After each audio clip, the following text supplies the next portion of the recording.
Welcome dear students. तो इस video में हम करेंगे क्लास 8th की एक्सरसाइज 3.4।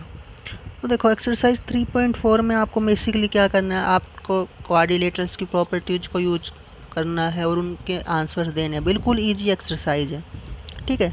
जैसे देखो इसका जो फर्स्ट क्वेश्चन है ये यही है कि ऑल स्टेट वेदर ट्रू और false, all rectangles are square, all rhombus are parallelogram. मतलब अगर आपको इन सभी 6 क्वाड्रिलेटर्स की अच्छी नॉलेज है, इनकी सभी प्रॉपर्टीज आपको अच्छे से पता है, तो आपको इन क्वेश्चंस में कोई भी दिक्कत नहीं होने वाली। तो देखो इसके लिए मैंने 2 वीडियोज बनाई थी क्वाड्रिलेटर की प्रॉपर्टीज के बारे में। तो उन दोनों वीडियोज को अगर आपने अच्छे से देखा है और समझा है तो आप ये क्वेश्चंस बहुत अच्छे तरीके से कर पाओगे। तो मैं उसका एक रिकैप दे देता हूँ आपको इस वीडियो में। देखो कैसे, जिसमें एक pair of opposite side parallel होता है, ठीक है। उसके बाद काइट जिसमें एडजेसेंट साइड्स इक्वल होती है, ठीक है, कंजिक्यूटिव एडजेसेंट साइड। उसके बाद पैरेललोग्राम जिसमें both pair of opposite sides parallel होते हैं। तो इसमें देखो क्या क्या होती है, इसमें अपोजिट साइड्स इक्वल होती हैं, अपोजिट एंगल इक्वल होते हैं और डायगोनल बाइसेक्ट करते हैं। रोम्बस में सभी साइड्स इक्वल होती हैं, अपोजिट एंगल इक्वल होते हैं और डायगोनल परपेंडिकुलर बाइसेक्ट करते हैं। रेक्टेंगल में अपोजिट साइड्स इक्वल होती हैं,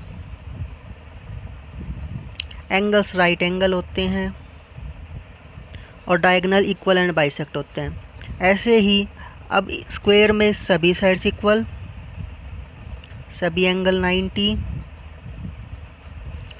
और सभी दोनों डायगोनल्स इक्वल और परपेंडिकुलर बाइसेक्टर। तो आपसे पूछेगा कि ये सभी एक दूसरे से कैसे रिलेट करते हैं, क्या इनमें आपस में रिलेशन बनता है। तो देखो सबसे पहली चीज़, जो स्क्वायर है, स्क्वायर एक रेक्टेंगल हो सकता है, ठीक है। स्क्वायर रोम्बस भी हो सकता है, स्क्वायर पैरेललोग्राम भी हो सकता है, स्क्वायर काइट भी हो सकता है और स्क्वायर ट्रेपेजियम। क्योंकि इन पांचों के लिए जो प्रॉपर्टीज चाहिए वो सब स्क्वायर के अंदर है। कैसे, अगर रेक्टेंगल दिखाना है तो उसके अंदर वो सारी चीज़ें हैं, अपोजिट साइड इक्वल दिखानी है वो उसमें सभी होती हैं, एंगल्स 90 दिखाने वो इसमें है। ऐसे रोम्बस के लिए हमें चाहिए कि सभी साइड्स इक्वल हो जाए, वो स्क्वायर में है। पैरेललोग्राम के लिए हमें चाहिए कि इसकी अपोजिट साइड्स पैरेलल हो, वो भी इसमें है। काइट के लिए हमें कंजिक्यूटिव साइड्स इक्वल करनी है, वो भी है। और ट्रेपेजियम के लिए एक पेयर पैरेलल होना चाहिए, इसमें तो दोनों ही है, ठीक है। तो स्क्वायर इन ये सभी रेक्टेंगल्स मतलब सभी क्वाड्रिलेटर्स हो सकते हैं। अब बारी आती है रेक्टेंगल की, ठीक है। रेक्टेंगल देखो, अब स्क्वायर को छोड़ दो, ठीक है। रेक्टेंगल स्क्वायर नहीं हो सकता, सिंपल सी बात है, ठीक है। अब इनमें से देखो क्या क्या हो सकता है। तो रेक्टेंगल रोम्बस नहीं हो सकता क्योंकि रोम्बस के लिए सभी साइड्स इक्वल होनी चाहिए, ठीक है। तो रोम्बस तो नहीं हो सकता। उसके बाद पैरेललोग्राम, यस, रेक्टेंगल पैरेललोग्राम हो सकता है क्योंकि इसमें अपोजिट साइड्स पैरेलल होनी चाहिए, इसमें है। रेक्टेंगल काइट नहीं हो सकता, ठीक है। ट्रेपेजियम हो सकता है, ठीक है, ओके। अब इसको भी छोड़ दो, रोम्बस पे आ जाओ। रोम्बस पैरेललोग्राम है, ठीक है। रोम्बस ये दोनों चीज़ें, रेक्टेंगल स्क्वायर नहीं हो सकता, ठीक है। रोम्बस पैरेललोग्राम है, अपोजिट साइड पैरेलल होनी चाहिए, ठीक है। रोम्बस काइट भी है, ठीक है, एडजेसेंट साइड्स इक्वल चाहिए। रोम्बस ट्रेपेजियम भी है, ठीक है। अब इन नीचे वाले तीनों को छोड़ दो। इन तीनों में देखो पैरेललोग्राम क्या काइट हो सकता है, नहीं हो सकता पैरेललोग्राम काइट, ठीक है। एडजेसेंट साइड्स इक्वल चाहिए। पैरेललोग्राम ट्रेपेजियम हो सकता है, ठीक है। एक पेयर पैरेलल होनी चाहिए, इसमें तो दोनों है। तो देखो अब काइट और ट्रेपेजियम एक दूसरे से बिल्कुल अलग है। तो आप समझ गए होंगे कि कैसे अगर आपसे क्वेश्चन पूछ लिया जाए तो आप क्या बताओगे। देखो आपको ये ध्यान रखना, आपको ये जो सीक्वेंस है ये ध्यान रखना है, trapezium, kite, parallelogram, rhombus, rectangle, square. तो स्क्वायर सभी पे अप्लाई हो सकता है, रेक्टेंगल किस किस पे, पैरेललोग्राम, ट्रेपेजियम, ठीक है। रोम्बस किस किस पे, पैरेललोग्राम, काइट और ट्रेपेजियम, पैरेललोग्राम ओनली ट्रेपेजियम, ठीक है। तो अब आ जाओ इन क्वेश्चंस पर। क्वेश्चन का first part, all rectangles are square. तो देखो यहाँ पर हमारे पास, यहाँ पर आओ, क्या रेक्टेंगल स्क्वायर हो सकता है? नहीं, इस तरफ नहीं बढ़ सकते ना, तो रेक्टेंगल स्क्वायर नहीं हो सकता। तो फर्स्ट वाला क्या हो गया? फॉल्स। फर्स्ट वाला क्या हो गया? फॉल्स। तो फर्स्ट वाले का आंसर आ गया हमारा फॉल्स। ठीक है। अगर आपसे रीजन पूछ लिया जाए रेक्टेंगल स्क्वायर क्यों नहीं हो सकता, क्योंकि रेक्टेंगल में सभी साइड्स इक्वल नहीं होती। ठीक है, all sides are not equal. Second देखो, ऑल रोम्बस आर पैरेललोग्राम। तो देखो हमारे दिमाग में फिर वही पिक्चर आनी चाहिए, क्या रोम्बस पैरेललोग्राम हो सकता है? तो देखो, तो मैंने आपको बताया था जब रोम्बस के लिए, क्या रोम्बस पैरेललोग्राम हो सकता है? बिल्कुल हो सकता है, क्योंकि देखो रोम्बस के लिए आपको क्या क्या चाहिए? रोम्बस के पैरेललोग्राम होने के लिए अपोजिट साइड्स पैरेलल होने चाहिए, तो रोम्बस में है, तो ये क्या आ जाएगा? ट्रू आ जाएगा। ठीक है, तो ये फॉल्स, ये true.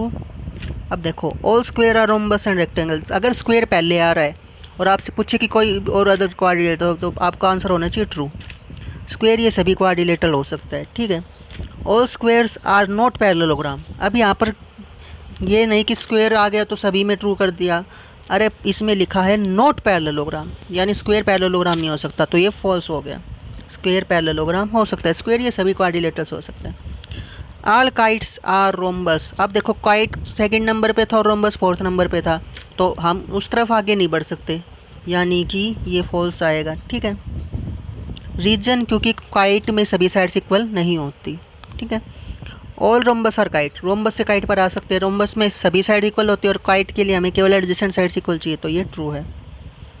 All parallelograms are trapezium. सभी पैरेललोग्राम ट्रेपीजियम है, बिल्कुल ट्रू है। पैरेललोग्राम के ट्रेपीजियम होने के लिए क्या चाहिए उसके पास? उसको केवल आपको ये दिखाने कि उसका एक पैर पैरेलल होना चाहिए। पैरेललोग्राम में दोनों होता है, तो ये ट्रू हो गया। ऑल स्क्वायर आर ट्रेपीजियम, मैंने कहा ना पहले स्क्वायर आ गया, तो सिर्फ आपको ये चेक करना है कौन सा क्वाड्रिलेटर, तो ट्रू है। ठीक है, अब देखो second, identify all the quadrilaterals that have. आपको वो क्वाड्रिलेटर्स बताना है जिसमें 4 साइड्स ऑफ इक्वल लेंथ और 4 राइट एंगल्स। तो देखो इसके लिए मैंने एक टेबल बनाई थी, देखो आपकी टेबल है। आपको तो देखो क्वेश्चन में क्या पूछा है कि 4 साइड्स ऑफ इक्वल लेंथ, किस में 4 साइड्स इक्वल है? देखो कौन कौन सी है, एक तो रोम्बस और एक स्क्वायर जिसमें सभी साइड्स इक्वल है। ठीक है, रोम्बस और स्क्वायर में।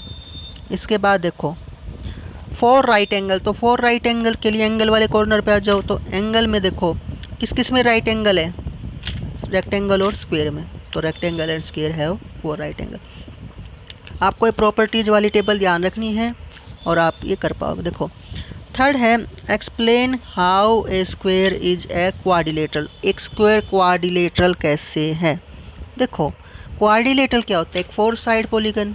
ठीक है, ऐसे पॉलीगन जिसमें 4 साइड्स होते हैं उसको आप क्वाड्रिलेटरल कहेंगे। तो अगर आप एक स्क्वायर बनाओगे तो स्क्वायर में चारों साइड तो आएंगी ना, तो a square is a quadrilateral because it has 4 sides. ठीक है, how a square is parallelogram. Parallelogram जब हम दिमाग में आता है तो हमारे दिमाग में क्या आता है? एक ऐसा क्वाड्रिलेटरल जिसकी both pair opposite sides parallel हो। तो अगर आप एक स्क्वायर बनाओगे तो स्क्वायर में क्या अपोजिट साइड्स पैरेलल होती है? बिल्कुल होती है। स्क्वायर में सभी अपोजिट साइड्स पैरेलल होती हैं। ठीक है, और इक्वल भी होती है सभी साइड्स, तो ये पैरेललोग्राम है क्योंकि इसकी अपोजिट साइड्स पैरेलल है। रोम्बस, रोम्बस होने के लिए अगर एक क्वाड्रिलेटरल में सभी साइड्स इक्वल हो जाए तो रोम्बस है, और स्क्वायर में सभी साइड्स इक्वल है। रेक्टेंगल, रेक्टेंगल के लिए क्या चाहिए? एक ऐसा क्वाड्रिलेटरल जिसमें सभी एंगल्स राइट एंगल हो, तो उस क्वाड्रिलेटरल क्या बन जाता है? रेक्टेंगल। तो स्क्वायर में है ऐसा। नेक्स्ट देखो, name the quadrilateral whose diagonals.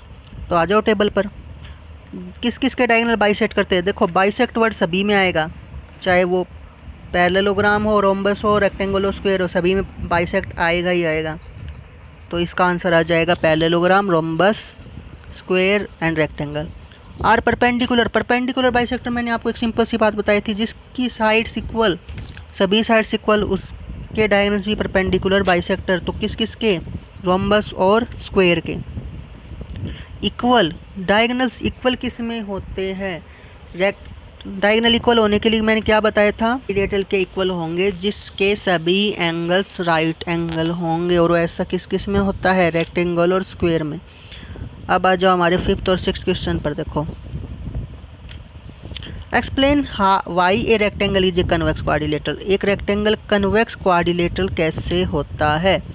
तो देखो रेक्टेंगल कन्वेक्स क्वाड्रिलेटरल, देखो कन्वेक्स क्वाड्रिलेटरल सब जब हमारे दिमाग में आता है तो हमारे दिमाग में दो चीज़ें आती हैं। इसकी डेफिनेशन जब हमने की थी कन्वेक्स क्वाड्रिलेटरल की, क्या क्या? सबसे पहली चीज़, कन्वेक्स क्वाड्रिलेटरल वो क्वाड्रिलेटरल होता है जिसके सभी एंगल्स लेस देन 180 डिग्री हो, यानी सभी इंटीरियर एंगल जो है उसके 180 डिग्री से कम होने चाहिए। और दूसरी चीज़, उसके सभी दोनों डायगनल्स उसके अंदर लाई करने चाहिए, क्योंकि क्वाड्रिलेटरल तो केवल दो ही डायगनल्स होंगे। तो देखो अगर आप रेक्टेंगल की बात करते हैं तो रेक्टेंगल में सभी एंगल्स राइट एंगल होते हैं। तो क्या कोई भी एंगल 180 डिग्री से बड़ा है? बिल्कुल नहीं। सभी एंगल्स 90 है तो लेस देन 180 है, तो पहली प्रॉपर्टी तो हो गई। दूसरा, क्या इसका डायगनल्स इसके अंदर लाई करेंगे बाहर? तो देखो जब आप इसको मिलाएंगे तो ये डायगनल्स इसके अंदर ही लाई कर रहे हैं। तो इसलिए रेक्टेंगल एक कन्वेक्स क्वाड्रिलेटरल है। क्यों? क्योंकि इसके एंगल्स लेस देन 180 डिग्री है और दूसरा इसके डायगनल्स के अंदर ही लाई कर रहे हैं। बिल्कुल सिंपल सी बात थी। रेक्टेंगल ही नहीं, अगर आपको एक क्वेश्चन रोम्बस, पैरेललोग्राम, स्क्वायर इन सभी के लिए आ जाए तो सेम आंसर लिखेंगे आप। ठीक है, ये सभी कन्वेक्स है। ठीक है, trapezium, kite, parallelogram, rhombus, square and rectangle, ये सभी क्या है? कन्वेक्स क्वाड्रिलेटरल है। ठीक है, आपने जितने भी ये क्वाड्रिलेटरल्स पढ़े अभी तक ये सारे कन्वेक्स है। रीजन मैंने आपको बता दिया। नेक्स्ट देखो, ए बी सी एक राइट एंगल ट्राइंगल है। ठीक है, ए बी सी ये राइट एंगल ट्राइंगल है। O is the midpoint of the sides opposite to the right angle. ठीक है, तो ओ इसका मिड पॉइंट है। Explain why O is equidistance from A B and C. तो आपको ये बताना है कि जो ओ है वो ए पॉइंट से, बी पॉइंट से और सी पॉइंट से इक्वल डिस्टेंस पे रहेगा। ठीक है, तो यहाँ पर देखो हमने कंस्ट्रक्शन की, क्या की? हमने इसको आगे बढ़ा दिया। ठीक है, हमने इसको आगे बढ़ा दिया। ठीक है, और इस तरह आगे बढ़ाए कि ये इसके पैरेलल था। देखो बीसी साइड के पैरेलल हमने ईडी साइड ली और इस साइड के पैरेलल हमने ये साइड ली। ठीक है, अब आप देखो अगर ये साइड्स पैरेलल है, ठीक है, तो अपोजिट साइड पैरेलल होने पर कौन सा क्वाड्रिलेटरल बन जाता है? पैरेललोग्राम। ठीक है, तो ए बी सी डी क्या बन गया? एक पैरेललोग्राम। और अगर ए बी सी डी एक पैरेललोग्राम है, ठीक है, अगर ए बी सी डी एक पैरेललोग्राम है तो देखो इसके ये एंगल राइट एंगल है, बी 90 है तो ये भी 90 आएगा, क्योंकि पैरेललोग्राम के अपोजिट एंगल इक्वल होते हैं। बी 90 है तो सी भी 90 ही आएगा। तार था ये 90, ये भी 90, और बी और सी एडजेसेंट तो ये भी 90 और ये भी 90। तो अगर किसी क्वाड्रिलेटरल के सभी एंगल्स राइट एंगल बन जाए तो कैसा बन जाएगा? रेक्टेंगल। इसका मतलब ए बी सी डी क्या आ गया? एक रेक्टेंगल। अब रेक्टेंगल के जो डायगनल्स होते हैं वो इक्वल होते हैं। ठीक है, तो आपके जो ये डायगनल्स है, डायगनल कौन कौन सा? डायगनल बी डी और डायगनल ए सी, ये इक्वल हो गए। ठीक है, सिंपल सी बात है, इक्वल हो गए। और क्योंकि ये बाइसेक्ट करते हैं तो O B side O D side के बराबर, ओ ए साइड ओ सी साइड के बराबर। इतना तो हमें पता लग गया, क्योंकि इतना तो हमें पैरेललोग्राम से पता लग गया था। अब क्योंकि डायगनल इक्वल है, अगर डायगनल इक्वल है तो देखो, अगर डायगनल इक्वल है तो ये साइड इसके इक्वल और इसके सभी के इक्वल आएंगी। ठीक है, क्योंकि बाइसेक्ट होने पर भी हाफ हाफ इक्वल ही हो जाएगा, यानी ये चारों डिस्टेंस इक्वल होगी। ओ से ए की, बी, सी और डी, इन सभी की डिस्टेंस इक्वल हो गई। तो यही आपको प्रूव करना था। ठीक है, O A is equal to O B equal to O C equal to O D, hence O is the equal distance from A B and C. तो यही थी आपकी एक्सरसाइज 3.4। तो आई होप आपको ये समझ में आया। अगर आप इन प्रॉपर्टीज़ को अच्छे से समझ जाएंगे, अगर आप वीडियोज़ को अच्छे से देखते रहेंगे, सो गुड लक।